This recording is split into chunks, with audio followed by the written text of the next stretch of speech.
Hi, this is Jenna Urben from The Urban Life, and you're listening to the Eat Blog Talk podcast. Hey, awesome food bloggers. Before we dig into this episode, I have a really quick favor to ask you. Go to your favorite podcast player, go to Eat Blog Talk, scroll down to the bottom where you see the ratings and review section. Leave Eat Blog Talk a 5-star rating if you love this podcast and leave a great review. This will only benefit this podcast. It adds value. And I so very much appreciate your efforts with this. Thank you so much for doing this. Okay, now on to the episode. Hello, food bloggers. Welcome to Eat Blog Talk, the podcast for food bloggers looking for the value and confidence that will move the needle forward in your business. I'm your host, Megan Porta, and today I get the opportunity to chat with Jenna Urben for the second time on Eat Blog Talk. I'm so excited, and we're going to talk about what to focus on in Q2, and we're also going to do a little bit of a Q1 recap. Jenna is the content creator of The Urban Life, a food and lifestyle blog where she shares allergy-friendly recipes and travel guides. Jenna started blogging about 5 years ago and was immediately drawn to the community aspect. Over the years, she realized there was a need for more transparency in the creator space, so Jenna went on to create Blogger Bites to provide bloggers and influencers with resources and tools they can use to thrive. Jenna, how's it going? I'm so happy to have you back. I'm so happy to be here. It's going great. And I'm so happy that we got to see each other at Tastemaker last week. Your smiling face just lifted up the whole conference for me. I'm so grateful that I got to see you as well. Oh my gosh, yes. And we want to hear a second fun fact. Do you have something to share? I do. So my second fun fact is that I have a Greyhound Great Dane mix, and his name is Brutus. And I feel like we have the same personality, always running and jumping around, but we're also extremely content, just being a couch potato curled up with cozy blankets. Oh, I love that. And somehow I think the name Brutus just kind of describes the type of dog he is. Yes, Sir Brutus, Mr. Brutus. Oh, yes. That's adorable. I love it. I love how pets just kind of meld together with personalities inside the house. That is definitely our dog too. He's just like super chill. He's so just, I don't know. He's so cool. He's just such a cool dog. And I feel like I have such a cool family. So he fits in well. Yes. Oh my gosh. I love that. All right. Let's do a quick Q1 recap because we had a chat at the very end of 2021, right? I'm looking up right now just to make sure I get this episode number right. But I think it was the last episode of the year. Almost. It was the second to last episode of the year. So it was episode 266. And that was just paying attention to Q1 trends. And Jenna talked through a handful of things such as web stories. And you talked about your amazing Facebook reels that you're diving into. And then we talked a little bit about Instagram. I almost said Pinstagram. Does anyone ever mix that up? Pinstagram. Yes. Instagram, and I think we touched on Pinterest a second, like for 1 second. Yeah, right. Yeah, but we were talking about Instagram stories as well. Just a collection of things. Platforms. Yeah. Yes. So why don't we touch on some of those and kind of do an update? So what are some updates for web stories? Is there anything you've noticed recently? What's working? What's not? Page layout trends? Anything you've got there? Yeah, absolutely. And actually one was something that I just heard at the conference last week, which is we should be striving or aiming for 10 to 12 pages for our web stories. So I feel like I've kind of been doing the 8 to 10 page range. That's where I kind of have been, that's kind of like my sweet spot. But I heard 10 to 12 pages. And that makes sense because then you're really telling a full story and just getting all the good stuff in there. And it's really not a teaser. So that was something I heard that kind of gave me like okay, good, I'm on the right track. Maybe I can add a little bit extra like reader feedback or why you're going to love this recipe or ingredient swaps, easy ingredient swaps or something like that. So that was good to hear. The other thing was testing out, and this is something that I've actually been doing, testing out maybe not including a link back to a blog post on every single page, but maybe testing out doing it on the second or third page and then one of the last pages instead of doing it on every single page all the way through. And so I've been doing it. I've been testing it. I don't even want to call it testing because I haven't really gone back to evaluate, but what I've been trying out, I guess I'll say, is I will do it on the ingredients page and kind of say like, tap here for full directions or to read the full blog post, something like that. And then I won't do it during the different steps, but I will at the end to kind of like go to full blog post here or printable recipe. So I've been trying that out, and I'll have to let you know if I notice anything when I do that versus if I do include a call to action on every page. So that's something interesting.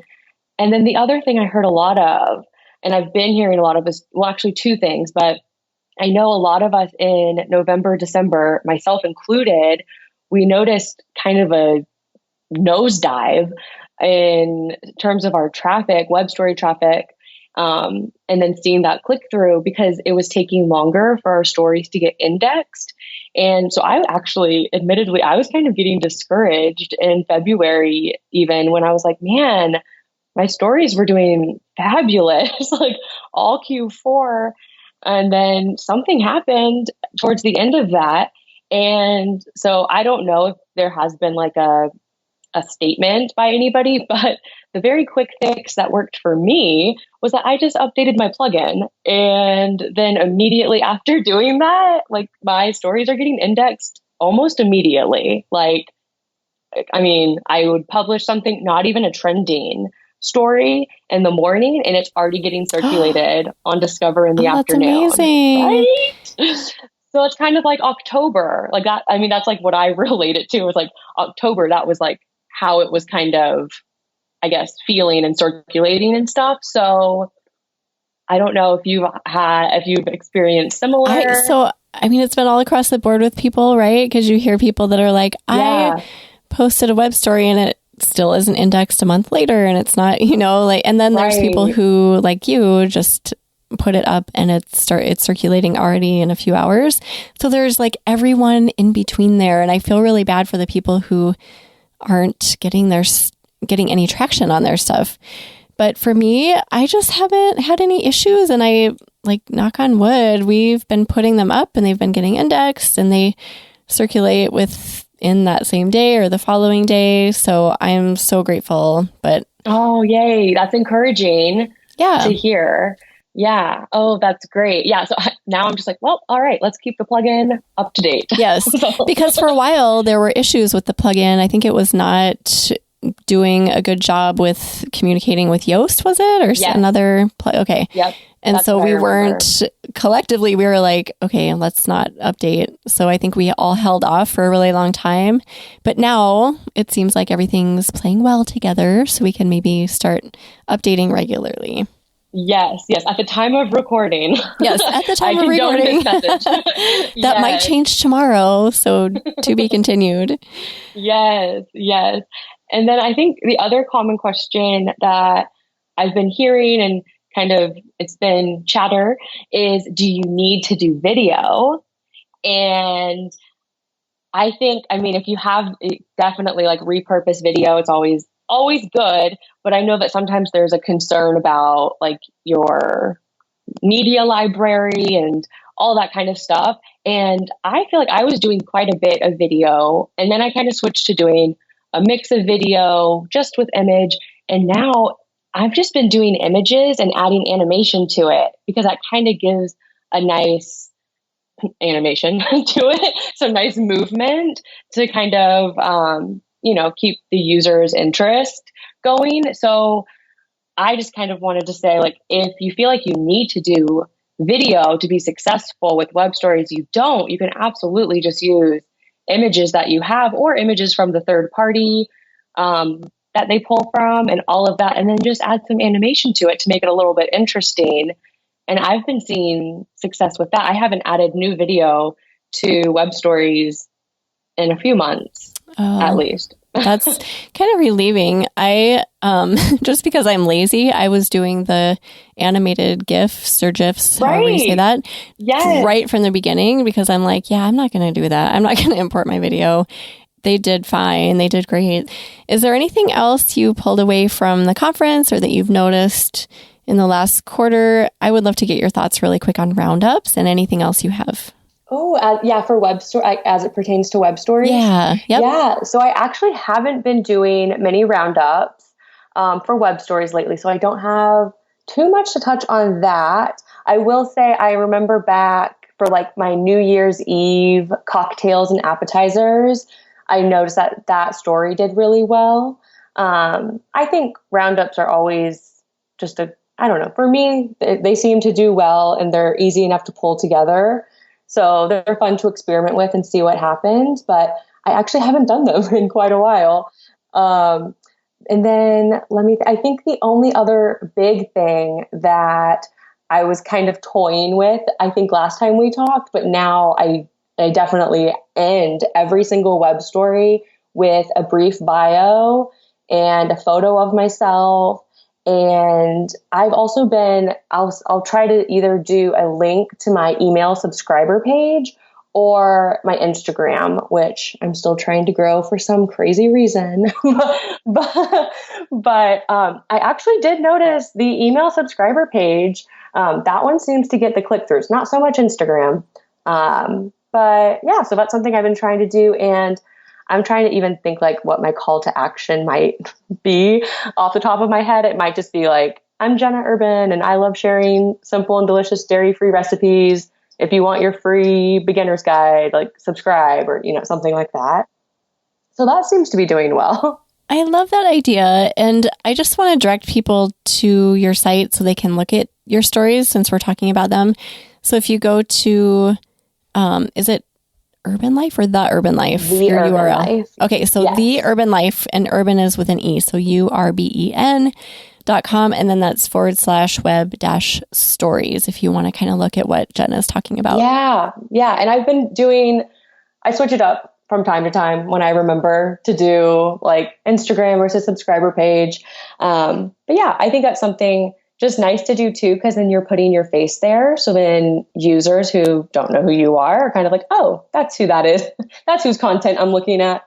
I agree. I think it gives it a little personal touch and it gives you an opportunity to promote any freebies or solutions that you're, trying to give to your audience that's going to help them. So yeah. Cool. Well, thank you for the web stories update. Now, I'm super curious to hear about Facebook Reels. You're the queen of Facebook Reels, so give us an update on that. Oh my gosh, Megan. So actually really exciting stuff. I mean, I think it's exciting. But there's a lot of new updates and new features. And so it kind of makes it maybe a little less intimidating because they're making it more similar to platforms that we're used to creating content for. So for example, there's the green screen feature now, there's a timer and just stuff like that. Just little tools and features that weren't available before, but they are now.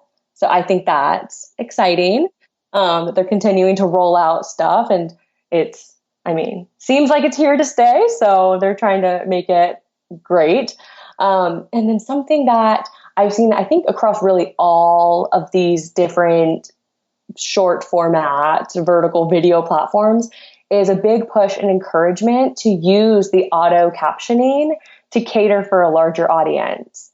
And so definitely like if you're doing voiceovers, and you didn't previously have captions, it's so simple now, including on Facebook Reels, to just click that auto caption and let it do the work for you. And you can even they have different, I don't even know, texts, I guess.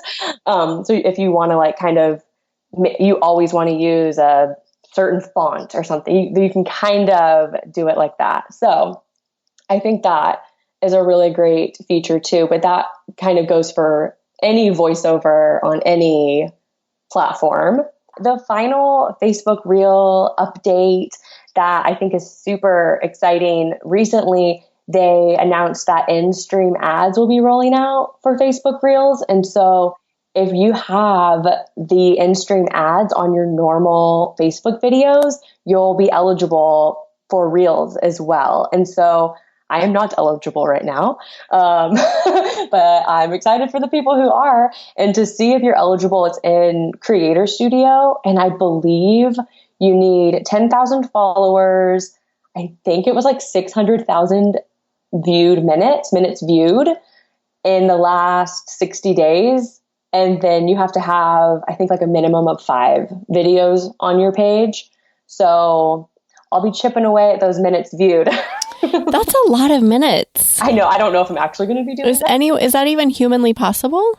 I don't know. I mean, don't you have to be watching like all hours of, I mean, I can't even do the math, but that's a lot. I know. It's a lot. And so for me, I don't have a ton of long format horizontal videos. And that's the only way I can see you getting to that is if you have like 3-minute plus videos on like that you're posting to your Facebook page to make yourself eligible. So, I mean, I've been doing some thinking of, does this work for me? Is this something I want to do? And we'll see. We'll see. Okay. Well, I'm curious to get an update next time we talk because I want to know if that's actually attainable or if it's just like this thing they're putting in the sky, like no one's ever going to get this. Right. Well, and I know some people have, like, I mean, I guess if you started years ago and from the get-go you were uploading those videos and then you were able, because I think that they keep increasing that minutes viewed. I think it used to be a lot lower and they just keep increasing and increasing.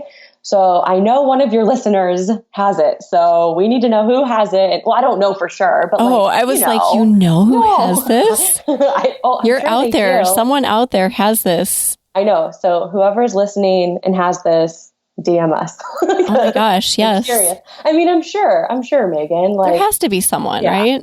Yeah, it's not me. But it's, definitely not me. But I would love to know who you are. Please reach out. I would love to pick your brain. Yeah, I don't know who you are, but I know you're listening. Right. I love that. So, I mean, obviously they're not going anywhere. Like you said, they keep adding these new features. So that is kind of a signal that they are here to stay. Yeah, absolutely. Have you experimented? No, I haven't. I'm sad to say, but you will be joining us in the Eat Blog Talk Mastermind soon to talk us through this, like creating a reel. And I'm saving my energy for that. That's good. Yeah. So soon I will be able to say, yes, I have one. Yes. All right. Well, let's move on to Pinterest. What do you know about Pinterest? What's going on? Yeah. So I think the last time we talked, it was just a very short, like they announced Creator Hub and we're just kind of waiting to see what this hub is going to be beyond analytics. Because that's kind of what mine still is right now, it's just where my analytics kind of live. But they are rolling out with creator rewards.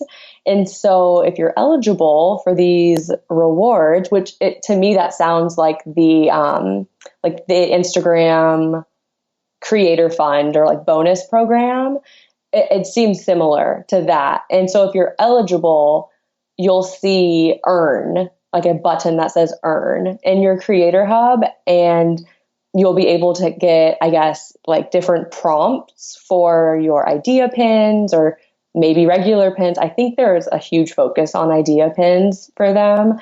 And so they're going to put out like, this is what we want to see editorially. And then if you are eligible, you can put out that idea pin, for example, and it'll be based on clicks or reactions or some engagement goal that then you can earn money from. So I'm not currently eligible, but I would love to be Pinterest.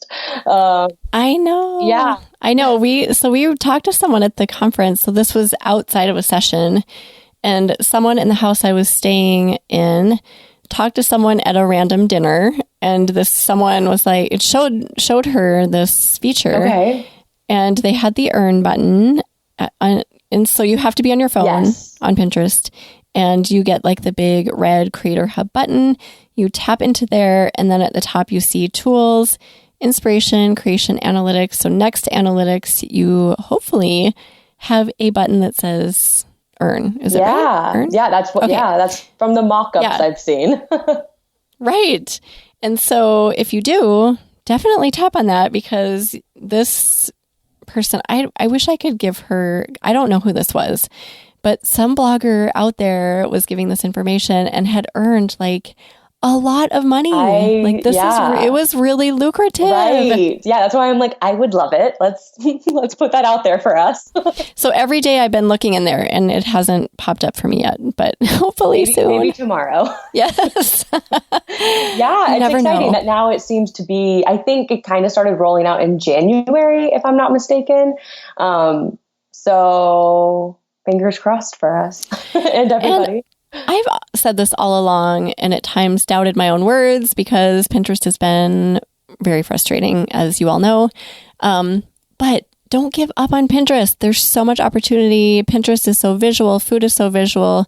There's got to be a way for us to work together. And I've just hoped that they see the value in food content creators. And I'm still hopeful. So I've always said to everyone who's asked me about Pinterest, like, do not give up. Keep chugging along, even if it's treacherous and it seems like we're not going anywhere. That's my vote. Just keep going. I'm so glad you said that, Megan, because I feel the same way. And I feel like not many people do. And they're given up. And I mean, I will say I don't put near as much emphasis as I used to. I'm just manually pinning new content for the most part, or sometimes seasonal stuff. It depends, but I'm not stressing over it. And I'm not stressing over group boards or any of that. But Pinterest played a huge role in me getting over that 50,000 session mark. And like, it was from a pin so I should say, keyword research, guys. Wow, it's incredible what happens when you actually, do keyword research for your blog posts. But I will say keyword research and web stories, a huge, huge help. But I had a pin from, at that point, it had been just chilling on Pinterest for a year. It's a Bloody Mary pin. The images are not, anything crazy. The pin itself is extremely basic. The images are pretty similar. Like, it's nothing crazy, but it took off and it's still doing its thing, fingers crossed. And I mean, I hadn't thought of that pin or touched that pin for around a year. And I think it was just because I do try to do like keyword optimization for titles and descriptions, and that stuff works. And so if you just keep pinning and just keeping the faith, I think Pinterest is like long game and it's searchable stuff. And I feel like it used to be a mix of long game, but also you could pin and immediately see it start doing something. But now, for me at least, it is, I'm doing this for the next year plus. I might not see it in 3 weeks or 3 months, but I probably... You're planting seeds for later. Yes, exactly. So I'm glad that your team Pinterest sometimes too. Yeah. I mean, Pinterest has gotten me so much traffic over the years. Yes. And I know it's like a totally different platform now. I get it. But I just feel like that love I had for it back then and all of the good things it brought me, I still feel that feeling for Pinterest, which is weird. Like, I've always felt the opposite with Facebook and like really good things with Pinterest. So I'm keeping that faith as well. You never know. Okay, good. Yeah. Yes. Yeah, you never know. Yeah. You never know. And like your pin that took off, you never know what's going to take off. No, and it was a Bloody Mary pin. Like, I don't have a lot of cocktail recipes. Like, I do a lot of dairy-free recipes. So I was like, okay, I mean, sure. That's crazy. Yeah. Hey, you'll take it, right? Holidays, so it was like, all right, we are drinking Bloody Marys tonight, guys. Yes, let's do it. That is extremely random, but yes, whatever, run with it. Right? Yeah, I'm like, okay. Yeah. Okay, thank you for all of that. I love hearing about stuff we talked about last quarter and kind of how it's evolving into the year. And maybe we can track that as the year goes on, if you're up for it, Jenna.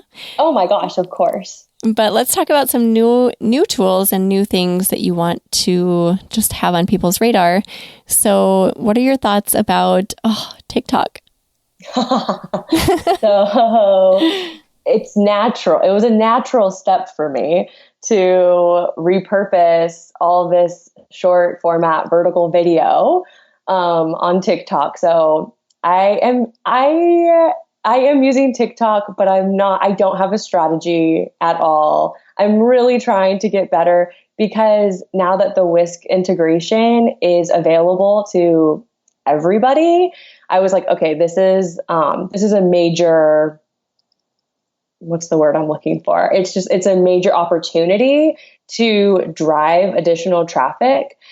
And even if it's a smaller percentage than, let's say, Pinterest or Facebook, it is still driving traffic. I have found, and with zero strategy behind it. So for me, I'm gonna try to get more on board with TikTok and using the Whisk jump, I think is what we're calling it. Using that more consistently with maybe some sort of strategy or schedule in place, because I'm already seeing traffic with none, and so I'm optimistic what would happen if I actually start utilizing it to its full potential. But I think I'm so like hesitant to say like, yes, I'm on TikTok because really like there's zero strategy, but I feel like using the app along with the Whisk jump for like 2 to 3 months. And it's driven I looked it up because I wanted to know, it's driven about 2,000 users to the different blog posts that I have used. So yeah, I mean, yeah, it's definitely, it's not up there with Pinterest or Facebook or any of the other various ways. But I mean, it's driving some traffic. And I feel like I don't know, if you are on TikTok and you see, I don't know, let's stick with the Bloody Mary example, and you click see full recipe, and then you're going to go to that. So I don't know. I just feel like there's more of maybe they'll follow through, and I don't know. That's just a stream of Jenna's thought process right now. I don't know if it even makes sense or not, but I'm testing it out and I'm happy with it. And yeah, I'm happy. Yeah, no, that's great to hear. So you haven't exactly put a solid strategy together, but you're kind of in your experimenting stage where you're just seeing what's happening and processing the platform as a whole and seeing what works. Food bloggers, let's take a really quick break. I'd love to tell you about just a few things going on at Eat Blog Talk that might benefit you and your business. First of all, if you would take the time to go to your favorite podcast player to subscribe or follow, rate, and review Eat Blog Talk, I would be so grateful, and it adds so much value to this podcast. Also, go to the free discussion forum at forum.eatblogtalk.com to get in on the conversations going on over there with other food bloggers, like-minded peers. You can ask questions, answer questions, and just contribute to great discussions. And lastly, if you would like to get in on the next mastermind group that will be put together in spring of 2022, be sure to get on the waitlist now. Go to eatblogtalk.com and follow the buttons for mastermind, and we'll be in touch as spring draws closer. Now back to the episode.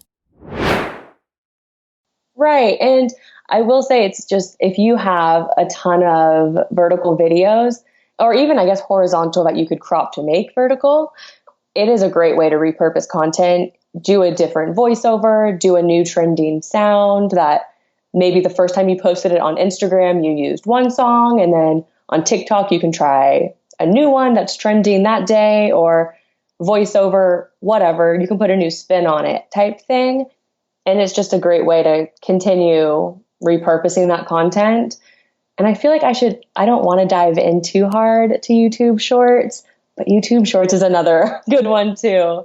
If you do have that vertical content and you're trying to kind of stretch it, I mean, yeah.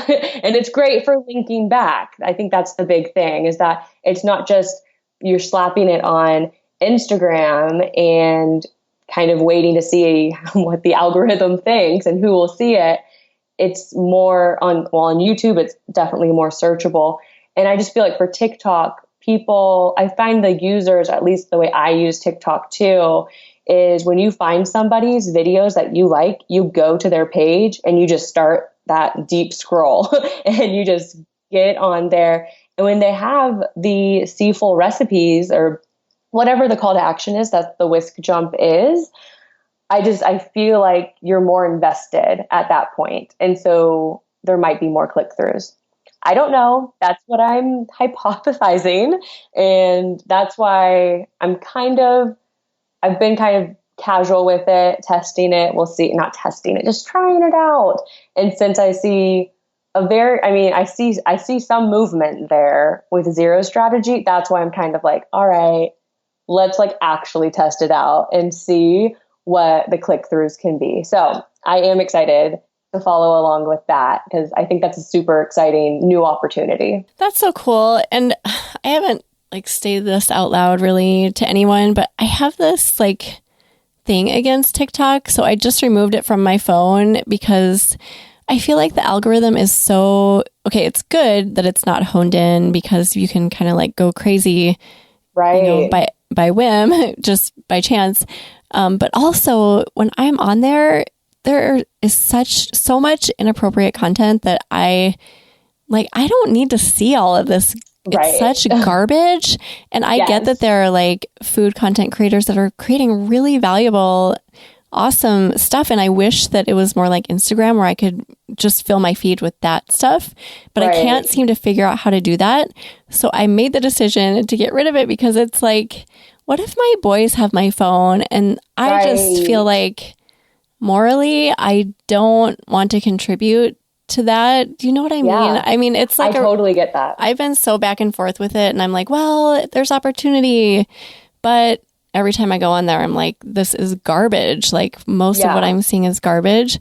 So I made this moral decision just to get rid of it. But I know that's so not popular and everyone's going to probably blast me for that. But no, I mean, you have to, I think that's the whole thing that we said, maybe the last podcast was we're presenting all these things and I'm kind of testing and trying out all these things, but like not everyone has to do them. And some things like I might not follow through with all the different things that I'm testing or trying because I deem it like, oh wait, actually that thing isn't worth my time or I don't want to do that. Like I'm not, for whatever reason. I completely hear what you're saying. Like it's super hard to kind of curate that For You page. And I would say like for me, when I go on, I'm not seeing very many food creators. I'm getting like, I couldn't even tell you what I'm getting. I'm getting like everything. And sometimes it's not even things that I would be interested in or have searched for or anything. Yeah. So no, I hear you with that. And sometimes you just have to say like, no, I don't want this in my life. I don't need this. And you don't need like a justification for it. I appreciate that. I appreciate that you have some gray area and that you're willing to say that. And totally. I think that if you are into TikTok and that if you take off in that way, I think it's so awesome. I'm so kind of envious of the people who have just crushed it on that platform because that's not going to be me, but I'm okay with that not being me. Like I'm saying goodbye. Not that we had like a 3 video dance. We did not know each other well. But I'm saying goodbye and I feel so good about that because not only do I just feel icky every time I go on there, but I also don't want something else to do. But I want to see people like you and others crush it. So please share that with me when you do, because I think it's amazing, especially with this new integration. And I think there's so much opportunity there. Yeah, I'm excited for the potential. I'm cautiously optimistic. I mean, I'm not optimistic. I'm excited to see the potential, what it could be when there's an actual strategy. But yeah, I'll keep you updated because there's not strategy right now. Yeah, right. It's just kind of like, let's see what's going to work. Let's throw things at the wall. Yep. So to be continued on that. I want to hear more as you get into it and you form your strategy. That's going to be super exciting. There are a few other things that I want to talk to you about. So let's see. Question Hub came up at the conference. I would love to hear your thoughts on that. And would you mind explaining a little bit about what that is? Yeah, totally. So this is very new to me, and I think it's very new to everyone as it's still in beta. But to me, it sounded like Google's Question Hub were, so basically the unanswered search queries that, like if someone searches something on Google and they can't find that answer, Google is compiling that and they're putting it in what they're calling Question Hub. And so I just started using it like literally yesterday. And so you can search literally any keyword basically and kind of scroll through the different keywords and queries and see like, okay, I'm trying to think of an example. I think maybe one was having to do something with the best way to replace eggs in baking. And so all you can do right now is submit a link. And I have a blog post over flax eggs and how to use flax eggs when you're making cookies or baking or whatever. So I submitted that link for that unanswered question, basically. Yes. And so basically, like, think of any content gap, basically. You can search through, and then when you submit your links, you can track impressions and clicks. And I haven't gotten to that point yet because I just did it yesterday. I'm curious how long it will take to kind of start seeing that. I believe in that talk, I saw Susie raise her hand that she's been using it. So she might be somebody who we need to track down. Yes, absolutely. So you find that at questionhub.google.com. Yep. And it is still in beta. And so I don't know if moving forward you'll have to do this, but I had to connect my account and my search console as well.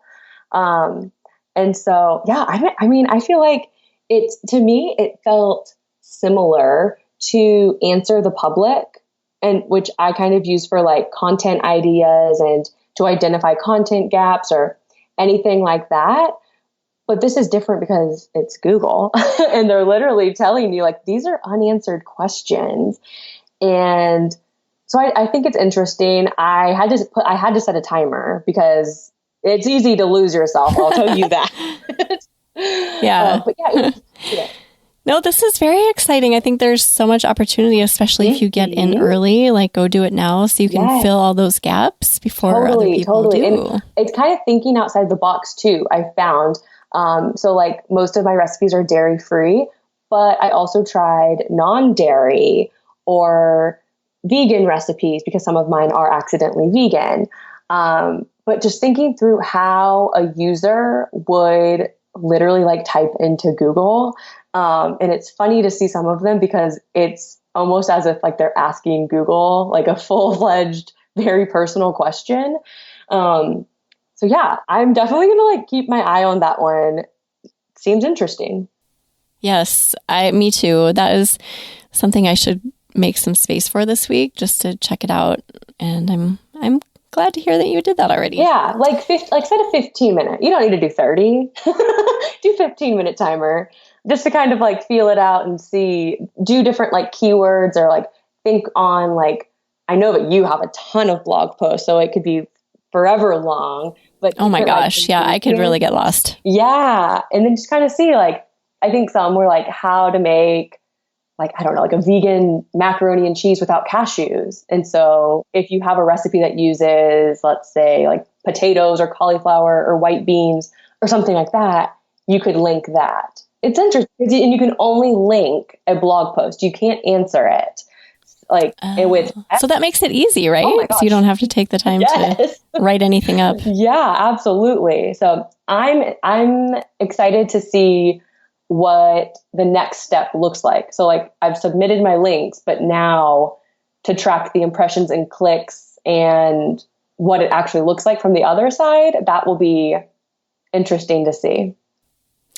We have so much to follow up on, Jenna. So I'm excited for next quarter already. Every time I talk to you, I get excited to see how things are going to evolve with all the stuff we talk about. So Love that you brought that up. And speaking of things to come, you mentioned that you wanted to talk about the future of audio. So why don't you do that? Yes, Megan, your session was incredible. It was incredible. And so if you guys were at Tastemaker and missed it, definitely whenever the replays come out, you guys have to listen to it. Something that like gave me chills was one of the speakers, I believe it was Susie from Hey Girl Hey, recalled at the conference. We're called at this conference, but a different conference several years ago. And it was something along the lines of like, we're on the ground floor right now. And she was recalling a previous conference where they were just starting to talk about video. Maybe she said that there was only one session on video, which we know right now, video is the thing, like the focus is getting pushed down our throats. And so she was saying that we're on the ground floor right now. Like we're talking about these things right now. And so when we look back 5 years, like what is going to be that next thing? And I got chills thinking about Megan's talk, like the future of audio. Where is podcasting going to be for food bloggers in 5 years? Like that gave me chills thinking about, because that is something that just, I feel like very few creators talk about podcasting. And after listening to your talk, I'm not going to give anything away because it was so eye-opening. Like it's something to think about. And like the different things you said, I guess the one thing I will say was how you were saying how speaking and putting your voice out there is so intimate. And I've been trying to do more voiceovers with my reels, and it really is. Like it really is. So I think that there's an opportunity there. And I'm definitely, in 5 years, I'm excited to look back and see where podcasting is at for food bloggers and even Clubhouse. Like, how are people utilizing Clubhouse? Or is there going to be a new platform similar to that? So right. What else is going to emerge, right? Yeah. I'm so glad you brought that up, because I operate my business with like massive amounts of intuition. I know I talk about that a lot, and I just feel like I get goosebumps just thinking about the future of audio in this space, because this is untapped in our space. I went through in my presentation, like literally 6 food bloggers that I could find that are using podcasting. 6 of that's how wild. Many, like hundreds of thousands of food bloggers out there. Yep. There are 6 people doing this. So I'm like, if nothing else, look at that number. There's nobody doing this. Audio is so intimate. People willingly put you in their ears and listen to every single word you say for up to 1 hour, which is like, you would never get that on a blog post or a YouTube video. Never, not even close. I went in kind of just like, I'm going to, listen and learn about this, but never thinking like, I don't know. Like I didn't necessarily walk in like, yes, I want to start a podcast. And then I left and I was like, I might want to start a podcast. I had a few people say that, which made me feel so amazing. I know a few people went there just to support me because they're my friends. And then they were like, Megan, I had no intention of ever even thinking about starting a podcast, but now I'm like, they're actually planning it. I love that. Yeah. Like, I'm not like planning it right now, but like you planted the seed for... The wheels are turning. Yes, 100%. Like you made some strong arguments for sure. Well, I'm so glad. And I just want to say one last thing on that. I feel like the food bloggers who get on this wave are going to be they're going to rise above the rest and be seen and just be more visible than the others, because again, 6 people are doing this. There is very little competition. And Jenna, I have an idea for you, because you're like a trend spotter. You should start a podcast on food blogging trends, or not even just food blogging, but like content creator trends. Yeah. And talk about this regularly. I would be your first most avid listener. I think there is a need for that. Will you be my first buddy? Like my first? Yes. Okay. Oh my gosh. I think you would absolutely crush it with that topic. So that was just my thought. I thought of you immediately. I was like, Jenna needs to start a podcast. Oh my gosh. It's hard work and I haven't even thought about it. But honestly, you really broke down the barriers of entry to where it really is like, if I decided today, like, you know what, Megan, I'm going to do that. Like, you really did create like a clear path of like, okay, you need XYZ and there you go. Now it's out there. So it's not as complicated as you think. It's easier than you might think. So we're going to have to talk about that because I mean, you really, I really was like, no, I'm probably not going to start a podcast. Like, what would I talk about? And then I left and I was like, well, we got a few ideas. Yeah, I know. Well, we will talk about that for sure because I think that you could find massive success with that. And I might record an entirely separate podcast episode about this just to relay some of those thoughts that I shared at Tastemaker for people who weren't there. I think you should. To be continued on that. Yes, yeah. I think you should. It was really, really fabulous. Oh, well, thank you, Jenna. I so appreciate that. Jenna, why don't you walk us through how you're using Airtable? Because I know that you're kind of a newish user there. So how are you using it? Like, in what different ways are you using Airtable? Yes, you made me an Airtable addict. Thank you for that.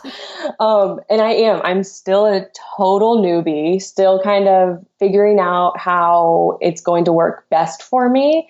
But something right off of the bat, the only thing that I feel like I can even talk to it, because everything else I'm just such a beginner and I couldn't even talk about it really.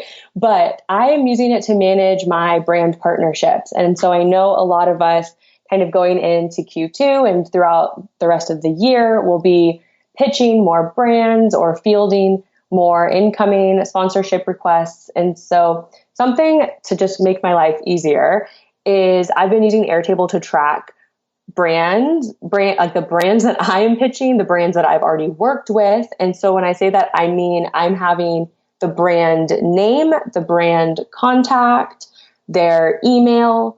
And then something else that I really love about Airtable is the status. I don't know if that is what it's called in the drop box or like the drop down box. But you can add different, what's the word I'm looking for? Like you can add different tags is kind of what, in my mind, what I'm calling it. And so I will put the status is maybe worked with or need to follow up or send pitch or secured the partnership or pass or something like that. So that just helps me know, and they can be color coded, which is really nice. So I can know like, okay, I sent this pitch. It needs to be followed up with in a week. And so then it'll say needs to follow up. Just to kind of keep that, I guess, more visually popping out at you rather than just plain black text or whatever. So that's something that has really been great. And then also I'll add a column for notes. And so that might include the pitch ideas I have for them or how much I got paid last time. That way, when I'm negotiating in the future, I know that and it's right there. I don't have to go through my email or find the agreement to figure all of that out. So just kind of keeping quick notes right there. But the other thing too that I've been using Airtable for as it relates to these brand partnerships is tracking my payment. So I do use QuickBooks, which is fabulous, but sometimes I want just a quick overview of who the brand is, how much I've earned or secured, or I know this is how much I will be making from the campaign. And so I'll have it detailed by campaign name, the deliverables, the date I'm posting, and then the date I'm expected to be paid, because that's important. And then I'll also put the link there for like when it does go live, that link. And that just helps too with, of course, knowing when you're going to be paid or if you need to follow up with the brand. But it also just helps to kind of have that snapshot right there. So you're not having to go into QuickBooks or whatever you use to manage your finances. It's just all right there. And you can kind of, keep adding to it. And as you pitch brands or compile your lists, like if you're not quite pitching yet, but you want to pitch in the summer for I don't know, like fall content or winter content, and you're starting to compile those dream brands, you can just add to that with you know, if you're going through different press releases or the press pages and you're finding the emails, but you're not quite ready to pitch yet, super easy just to add it into that sheet and then make the status like pitch on June 1st or whatever it might be.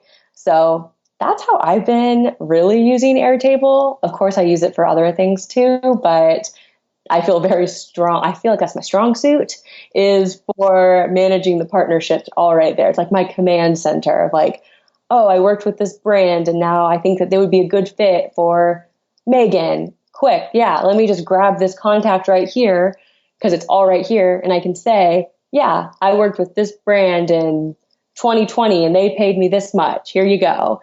Rather than like, you know, having a hassle going through all the different things. It's just right there.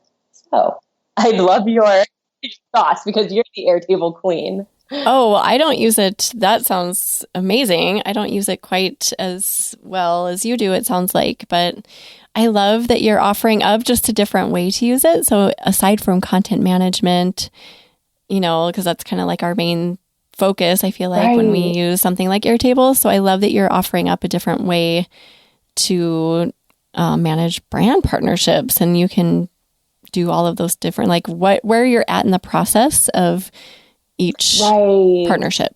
Right. Yes. And I'd be interested. I know that you can change the view. So I would be interested in maybe eventually I could also be tracking kind of like the campaign life cycle on a different view that also makes sense. I don't know. But I love that idea. Okay. Yes. Okay. Yes. Oh gosh. I feel like we need like more than quarterly updates because I want to see how you're doing with that as the year goes on too. Ooh, okay. And Clubhouse. We're on Clubhouse. So Clubhouse. Yes, this is a conversation we can bring over to Clubhouse. And if you're not on Clubhouse, you should join us every Thursday at noon Eastern. Come find us, Food Blogger Network. It's amazing. Truly amazing. So I know, truly amazing. It really is. I want to give me like 1 to 2 of your favorite takeaways. And I do have another call, so I apologize for crunching time. But just quickly, like, what were your favorite takeaways from Tastemaker Conference? Oh my gosh. Hard question, Megan. I would say the biggest one was just seeing everybody underneath one roof, like everyone in the same space. Like that was it filled my heart with joy. It was incredible. This was my first Tastemaker. It was my second food blogging conference. And there's just no words. Like that was a huge takeaway. Like you can't put a price on like the value of our friendships and the connections that we're all forming, like the people that you're talking to on Instagram every day or Clubhouse every week or the podcasts hosts that you listen to every week, seeing them in person and getting to hug them and just truly see them that was a huge part. Just amazing. And then, man, the second thing, really, I think for me, this is something that we didn't even touch on, and I don't even know why this popped in my head, but I'm going to go with it. But it's really making sure everything behind the scenes of your blog is running properly and making sense, because I kind of touched on how keyword research was pivotal for me last year. And kind of in that same vein, like you can be doing all the great things and producing all the great content, but if your site maybe isn't optimized the best way, or like for me, I know it's very hard to navigate around my site. I need to fix that. Like I need to address those things.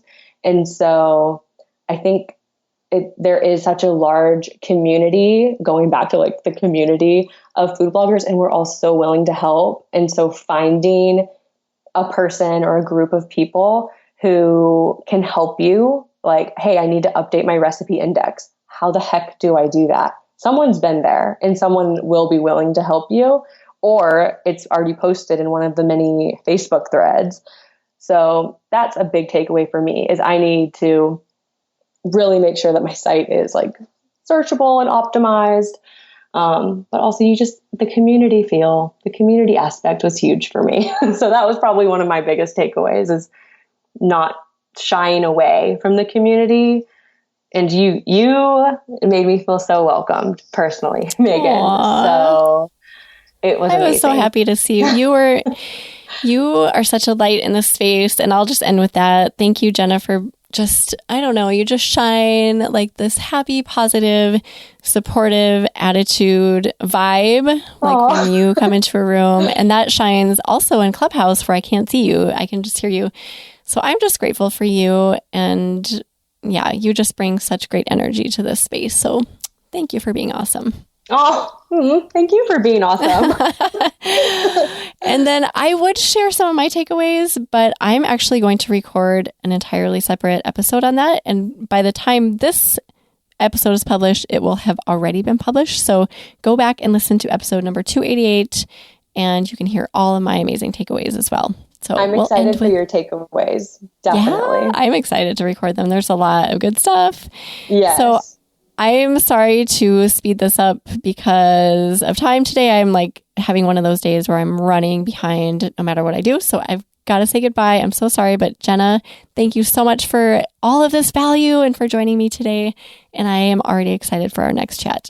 Me too. It's always so much fun to chat with you and share all this awesome stuff we have going on. So I'm excited to update and continue the conversation.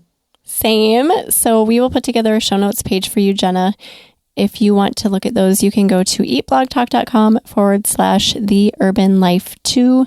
And remember that Urben is spelled ENURBEN. Tell everyone where they can find you online, Jenna. Yes. Well, right there, theurbanlife.com and at The Urban Life across pretty much every platform.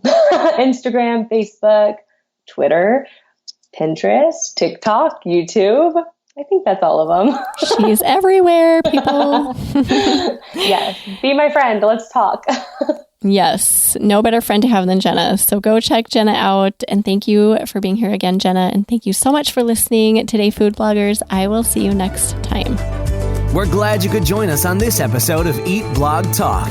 For more resources based on today's discussion, as well as show notes and an opportunity to be on a future episode of the show, be sure to head to eatblogtalk.com. If you feel that hunger for information, we'll be here to feed you on Eat Blog Talk.